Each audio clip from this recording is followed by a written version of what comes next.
Dia berkata, waihaka, celaka kamu. Tatkala kemudian dia ditanya oleh kawannya, kenapa engkau nampak bersedih? Kemudian dia menjawab, celaka kamu. Al-mautu fi munuki, mati itu dekat dengan tengkuku. Artinya menunjukkan kematian itu sangat dekat. Kemudian wal qabru baiti, kuburan itu adalah rumahku. Wal qiyamati mauqifi, dan hari kiamat adalah tempat berdiriku. Maksudnya kita adalah dia ingin menyebutkan kematian itu dekat, kuburan adalah tempat kembalinya manusia, rumah-rumah di dunia ditinggalkan, lantas dia akan menetap di tanah-tanah kuburan atau alam barzah. Lantas kemudian yang namanya hari kiamat tempat berdiri, karena kelak kita akan berdiri di hadapan Allah, menunggu pengadilan Allah sampai 50.000 tahun, itu berdirinya saja. Sehingga dia berkata seperti itu, wa'ala jisri jahannam, sementara nanti di atas jahanam kelak akan dibentangkan yang namanya jisrun. Jisrun adalah jembatan, yang dimana itu adalah kelak jalan yang harus aku lalui. أعوذ بالله من الشيطان الرجيم بسم الله الرحمن الرحيم بسم الله الرحمن الرحيم. Sekarang dari Bishr bin Mansur. Sekarang Bishr bin Mansur. Qala, berkata Bishr bin Mansur, kultu, aku berkata, li'Atha as-Sulaimi, aku pernah berkata kepada Atha as-Sulaimi, aku pernah berkata kepada Atha as-Sulaimi, ya Atha, limadha al-hazana, wahai Atha, kenapa nampak aku lihat dirimu nampak seakan-akan yaitu orang yang senantiasa sedih? Karena menurut riwayat Atha as-Sulaimi ini salah seorang tokoh tabi'in yang banyak menangis.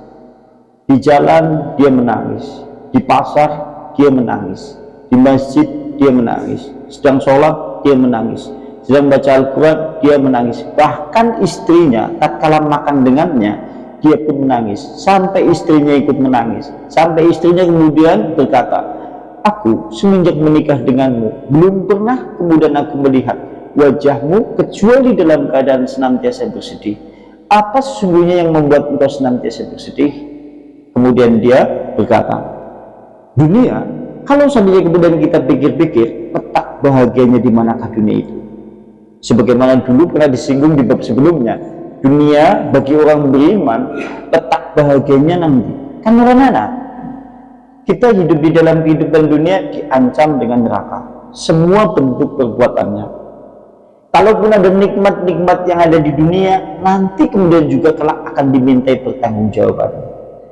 Kalau suatu saat kemudian kita mendapatkan karunia di dalam kehidupan dunia, semuanya kelak juga akan dipersoalkan. Bersamaan dan itu, hidup di dunia singkat, tidak semuanya notabene bahagia. Campuran antara bahagia, duka. Kadang-kadang pula kalau dihitung-hitung, kalkulasi hitung-hitungan orang hidup di dalam kehidupan dunia, usianya 60 tahun. Sedihnya hampir-hampir, sedihnya dunia itu hampir-hampir setengah dari usia di dalam hidupnya. Artinya, kalau seandainya dunia seperti ini, lantas bahagianya di mana? Lantas bojone akhirnya melu nangis, istrinya kemudian ikut menangis, lantas kemudian ditanya gantian, kenapa kemudian wahai istrimu kemudian kamu ikut menangis? Aku juga jadi terpikir, ternyata memang yang namanya kehidupan yang sebenarnya adalah kehidupan akhirat.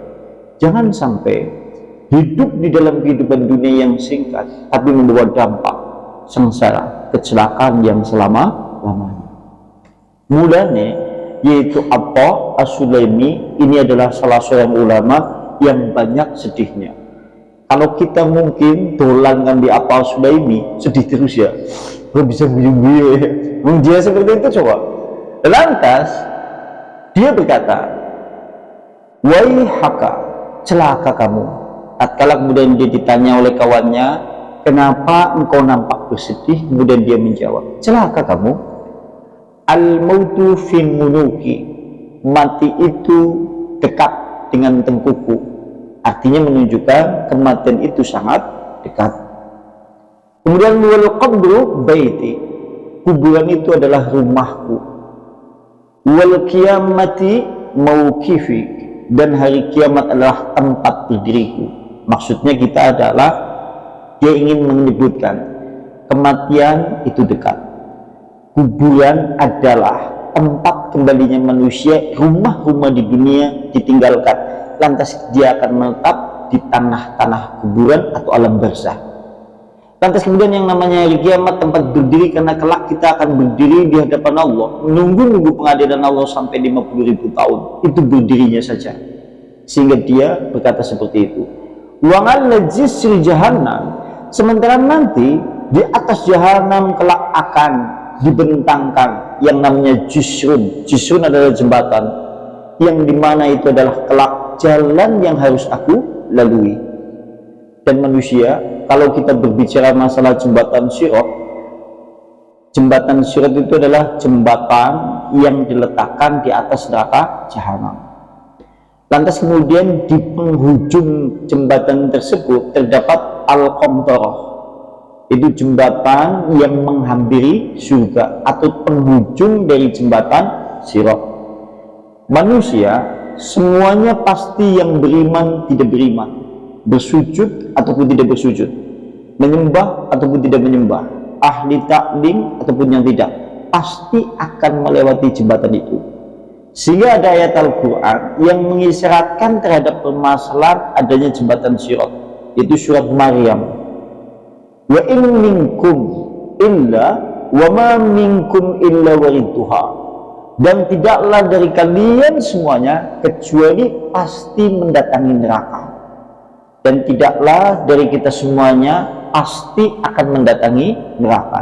Ibnu Abbas itu menyimpulkan dengan penafsirannya, maksud dari ayat itu adalah seluruh manusia nanti akan melewati jembatan sirat.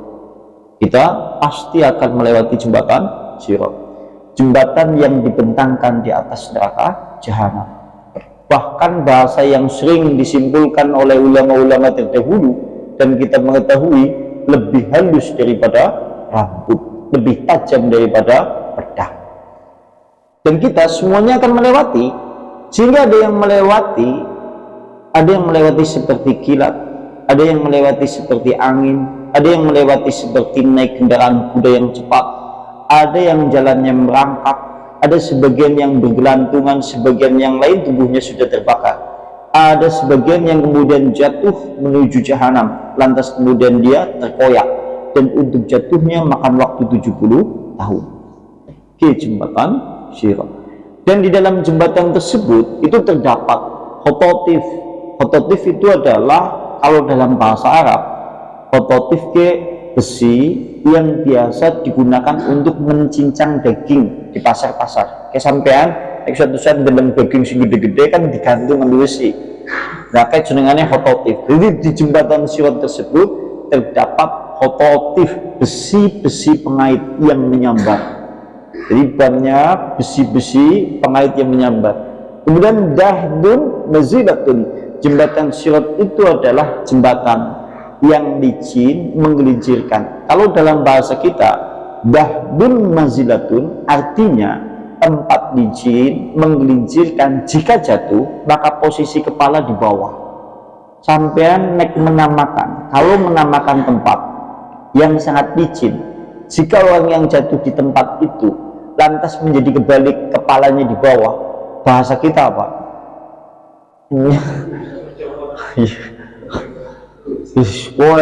Wong tiba namanya dek macam-macam ya. Mulanya wong sing ora ngerti bahasa Jawa ya judek kayaknya ya. Ya tiba macam-macam ya, kecengkang, kejungkel, kejongor, kan seperti itu ya. Iya. Ini mesti. Nah, baik, di jembatan sirat itu, yaitu tempatnya adalah dahdun mazilatun, sangat licin. Jika kemudian orang melewati itu, dia jatuh, maka posisinya kemudian kepala di bawah, terjungkal. Jungkel bahasanya dewek. Wong jungkel kan berarti posisi di bawah, kepalanya di bawah. naik jungkir, beda mana ya, anak kejongor, jungkir macam-macam. Nah, itu yang disebut dengan sirat sekilas, sehingga dia yaitu apa As-Sulaimi seakan-akan ia membayangkan, karena semua manusia kelak akan mendatangi jembatan sirat itu, karena dengan manusia kan kelak akan mendatangi jembatan sirat itu, tidak ada yang bisa absen atau tidak ada yang bisa bersembunyi atau melarikan diri dari terkait permasalahan harus melewati jembatan sirat itu.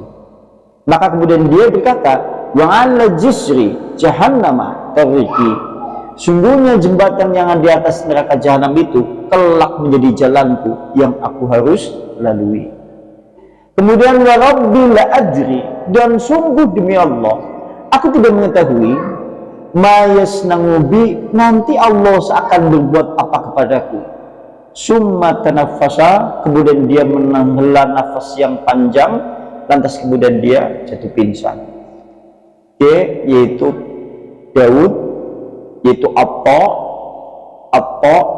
As-Sulaimi. Berarti Atta As-Sulaimi itu seperti itu. Dia ingin, berarti kalau seandainya kita lihat di dalam penjelasan kitab ini, atau As-Sulaimi, kenapa dia bersedih? Pikirannya itu hanya terbatas, hanya memikirkan satu, dia memikirkan terkait masalah yaitu yang namanya manusia mati itu dekat. Yang kedua pemikirannya adalah kuburan kelak akan menjadi rumah yang sesungguhnya. Rumah-rumah di dunia pasti kemudian ditinggalkan, istri dan anak-anak kalau kita meninggal sekalipun mereka tetap saja tidak mau menemani kita. Mulai nang hadis Nabi kan diomongna yadbangu al-mayyita, yaitu akan mengikuti mayit tiga perkara, yarjingu isnani wa yabqa wahid, akan dua perkara akan pulang, satu tetap tinggal. Kalau satu saat kemudian jenazah diantarkan menuju ke pemakaman, yang kemudian mengikuti kan ada tiga, maluhu, kemudian ahluhu, harta bendanya, keluarganya, dan kemudian amalannya. Mulane sampai yang benang wong mati terus digawa menguburan ana wong takziah yang menunjukkan jenengane keluargane, harta bendane ngetutna, cokane wong pada ngrasani kayak wong ya mati sugih banget ora dua anak. Ini menunjukkan harta bendanya mengikuti. Sing ngomong mening, wah enggaknya duitnya gua aku baik ini maning jadi ya. Terus kemudian sing mening ngomong bojone sing di bojone ukay sing kaya anaknya sendiri kaya. Dia menunjukkan uang mati nih di gawang mengkuburan memang diikuti oleh harta bendanya, istrinya, kemudian amalannya. Begitu kemudian dikubur, maka dua pulang, harta bendanya berebutan oleh ahli waris, istrinya sebulan nangis, romulan nangis, 3 bulan kedingan, 4 bulan kedingan, masa itu rampung segini bojone liyane. Ya siapa? Karena kan memang seperti itu hakikatnya. Jenengan sementara di pemakaman yang akan tinggal hanya satu, yaitu amal solehnya. Nah, pemikiran dari seorang yaitu Atta As-Sulaimi seperti itu. Kemudian pemikiran berikutnya, dia berpikir tatkala nanti bangkit dari alam barzakh menuju kepada mahsyar, dia berdiri di hadapan Allah, kelak akan dihadiri. Pada hari itu berlari keponakan dari pamannya, istri dari suaminya, suami dari istrinya, anak dari ayahnya, keponakan dengan pamannya. Sehingga pada hari itu tatkala Anda mengetahui orang-orang yang dikenal atau yang dicinta dulu di dalam kehidupan dunia, sekalipun kita memanggil, mereka tetap tidak akan mau untuk mendekat, kecuali mereka harus menanggung dosanya masing-masing. Mulanya kalau nang tafsir Ibnu Katsir ditafsirkan oleh Ibnu Jarir, tatkala pada posisi yaumul mauqif, manusia berdiri menunggu pengadilan Allah, ada seorang laki-laki bertemu dengan istrinya. Lantas dia bertanya kepada istrinya, wahai istriku, bagaimana dulu tatkala aku menjadi suamimu di dunia? Jawab perempuan tersebut atau istrinya tersebut menjawab, kamu adalah seorang suami sebaik-baik suami yang soleh. Artinya kayak gini, kalau dia bukan laki-laki yang soleh, langsung ditinggal. Ini untuk sing laki-laki soleh, si gelem ditakoni bojone. Kamu adalah laki-laki yang soleh sebagai suami dulu tatkala di dunia. Lantas kemudian suaminya itu berkata, bukankah hari ini adalah hari yang menakutkan bagiku? Apakah kiranya kamu mau memberi satu kebaikan yang kau miliki untukku? Karena aku takut, aku khawatir, aku tidak selamat pada hari ini. Dijawab nang bojone, kepenak temen sampean mas, jaduk amalanku. Aku juga merasakan yang seperti itu. Maka kemudian istrinya berpaling dan meninggalkannya. Ini yang dimaksud berlari seorang suami dari istrinya, istri dari suaminya. Sampean ketemu anaknya besok pada hari itu sama, diundang anaknya sampean.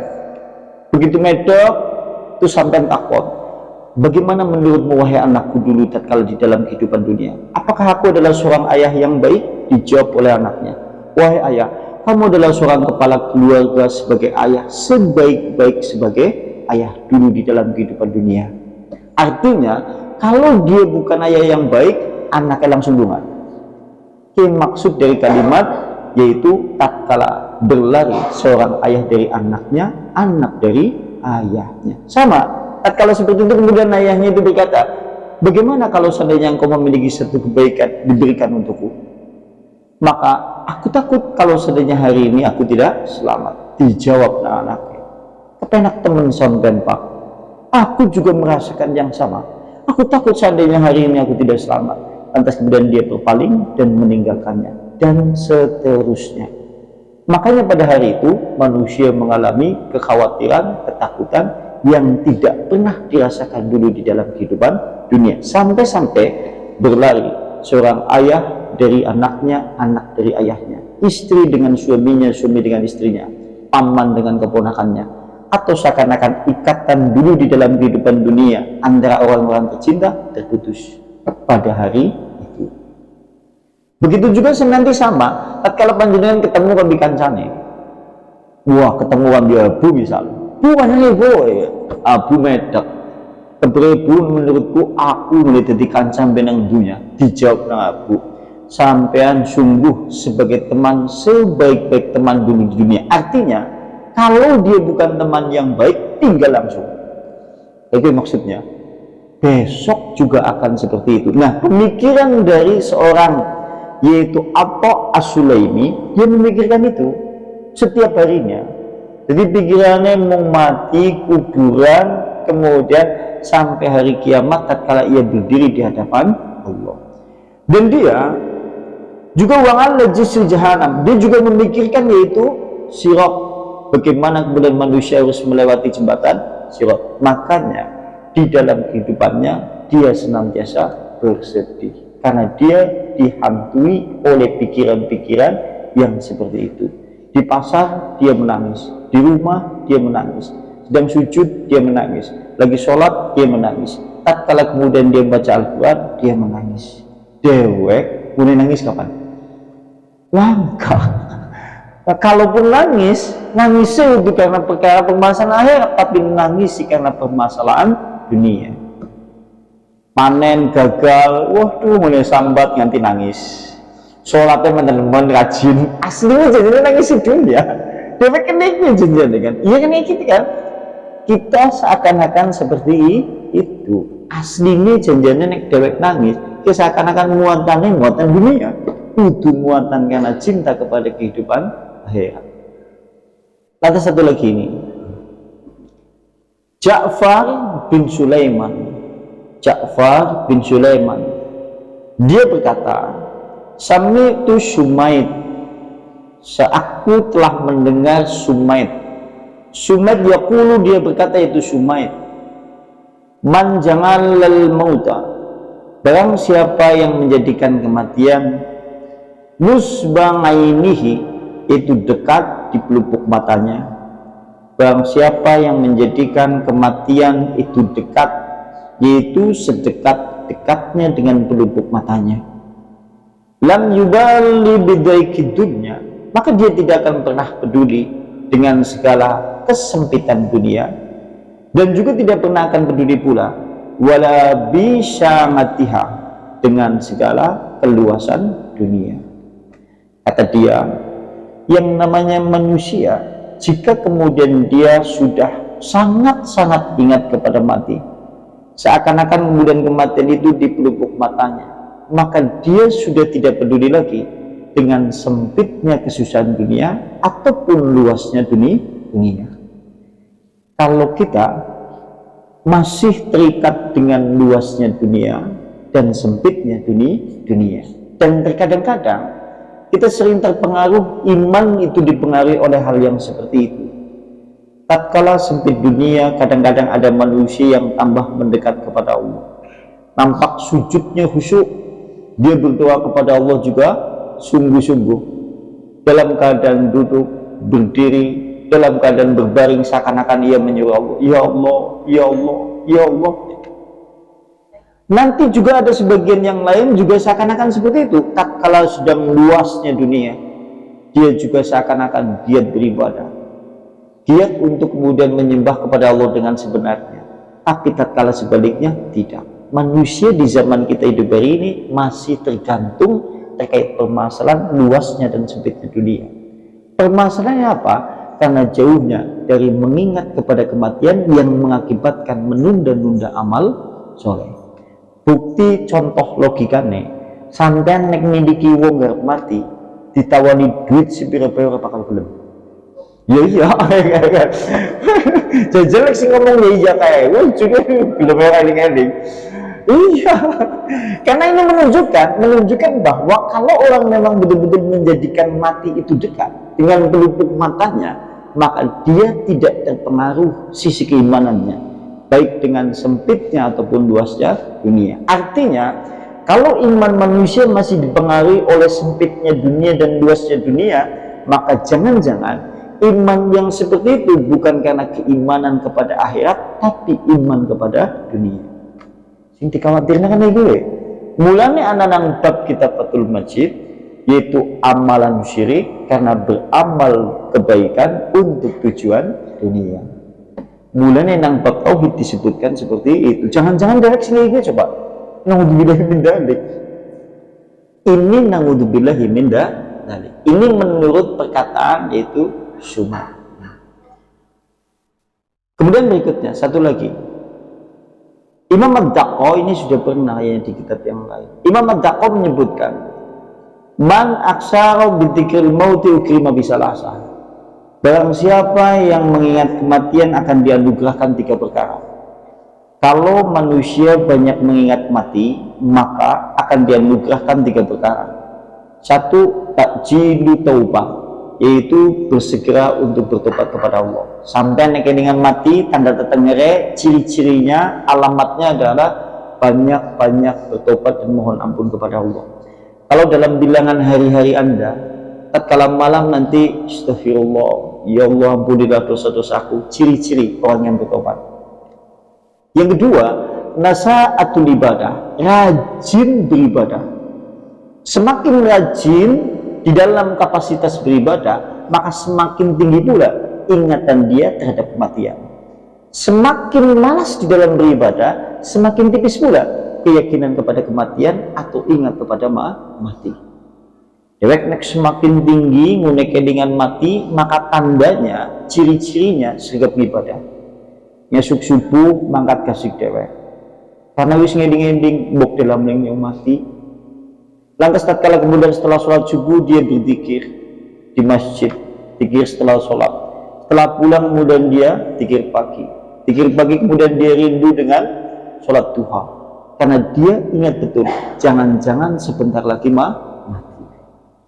Maka yang namanya ciri-ciri orang yang mengingat kematian diantaranya adalah banyaknya beribadah kepada Allah Subhanahu wa Ta'ala. Yang ketiga, yaitu adalah waqamnatul qalbi, yaitu tenangnya hati manusia. Sing jenengane wong nek kelingan mati, ciri-cirinya adalah tenang. Kenapa bisa seperti itu?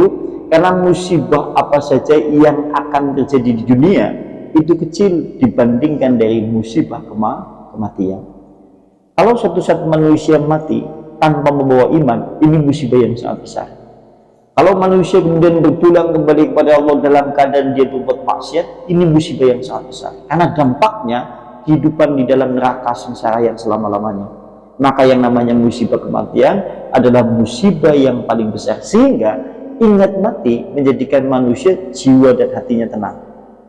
Beda kalau orang yang kemudian jarang mengingat kepada kematian. Kadang-kadang dihantam oleh kehampaan, kekosongan, atau bahkan kemudian dia merasakan sungguh betul-betul jiwa dan imannya hampa sekalipun sudah beribadah.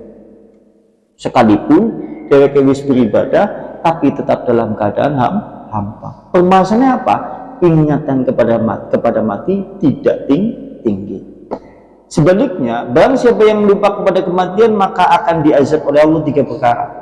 Menunda-nunda tobat, taswifu taubah, menunda-nunda tobat, kaslanul bil ibadah, malas untuk beribadah. Sampai neng malas berarti lagi kepanggonan wakelingan mati. Yang ketiga itu sempitnya jiwa atau kemudian sempitnya hati manusia. Ini yang disampaikan oleh Imam Babtaqo sebagai penutup dari bab panjangnya angan-angan di dalam hidup. Inilah bab yang menyebutkan di dalam kitab ini terkait masalah panjangnya manusia di dalam hidup, menunda-nunda tobat, tulul amali sebagai penghalang manusia untuk lebih dekat kepada Allah atau lebih mencintai ke dalam kehidupan akhirat. Di antaranya itu. Besok berarti ganti bab. Mungkin ada yang mau ditanyakan, tafadhol silakan. Kayaknya wisman dan lesu-lesu kabeh. Iya wis kayak dengan mati kabeh, Masya Allah. Iya. Cukup ya. Nah, timu bahada majlis talim bidawati Rasulillah subhanakallahumma bihamdika asyhadu an la ilaha illa anta astaghfiruka wa atubu ilaik. Akhirul kalam billahi taufiq wal hidayah. Assalamualaikum warahmatullahi wabarakatuh.